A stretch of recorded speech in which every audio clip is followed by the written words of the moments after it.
Iran যুদ্ধের আগুনে উত্তপ্ত গোটা মধ্যপ্রাচ্য। উপসাগরীয় দেশগুলোতে অবস্থিত মার্কিন ঘাঁটিগুলোর পাশাপাশি ইরানের হামলার লক্ষ্যবস্তু হচ্ছে বিভিন্ন বেসামরিক স্থাপনা। আর এতেই তেহরানের বিরুদ্ধে ক্ষোভে ফুঁসছে আরব দেশগুলো। এর আগে সৌদি আরবের সতর্কবার্তার পর এবার ইরানকে হুঁশিয়ারি দিল কাতারও। বিস্তারিত জানাচ্ছেন মিরাজ হোসাইন।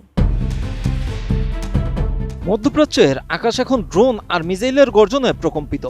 ইরানে যুক্তরাষ্ট্র ও ইসরায়েলের যৌথ হামলার পর তেহরানের টার্গেটে পরিণত হয়েছে উপসাগরীয় দেশগুলোতে অবস্থিত মার্কিন ঘাঁটি এবং বিভিন্ন স্থাপনা। গত শনিবার সৌদি আরবের অন্যতম বৃহত্তম তেলক্ষেত্র সায়েবা অয়েল ফিল্ডে আঘাত হানে ইরানি ড্রোন, আর এতেই ধৈর্যের বাঁধ ভেঙেছে রিয়াদের।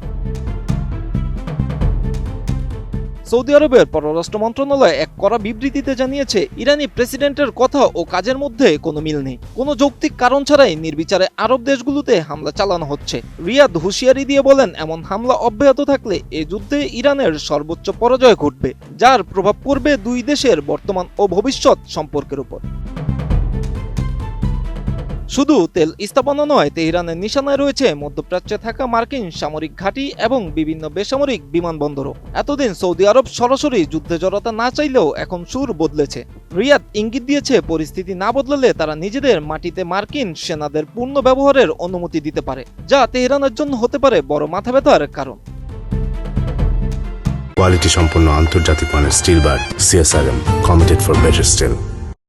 অন্যদিকে কাতারের সুর আরও বেশি তীক্ষ্ণ। দীর্ঘদিনের মধ্যস্থতাকারী হিসেবে পরিচিত দেশটি এখন ইরানের ওপর চরম বিরক্ত।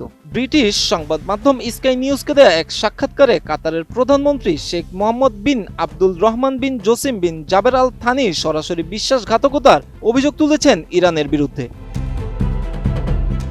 কাতারের প্রধানমন্ত্রী বলেছেন, আমরা বারবার বলেছি যে ইরানের বিরুদ্ধে এই যুদ্ধে আমরা অংশ নিচ্ছি না এবং কোনোভাবে উত্তেজনার বৃদ্ধির পক্ষে নই, বরং কূটনৈতিকভাবে সংকটের সমাধান করা যায় কিনা সেই চেষ্টা করছি। কিন্তু যুদ্ধ শুরুর 1 ঘন্টার মধ্যেই আমরা দেখলাম কাতার এবং উপসাগরীয় দেশগুলোতে নির্বিচারে হামলা করছে ইরান।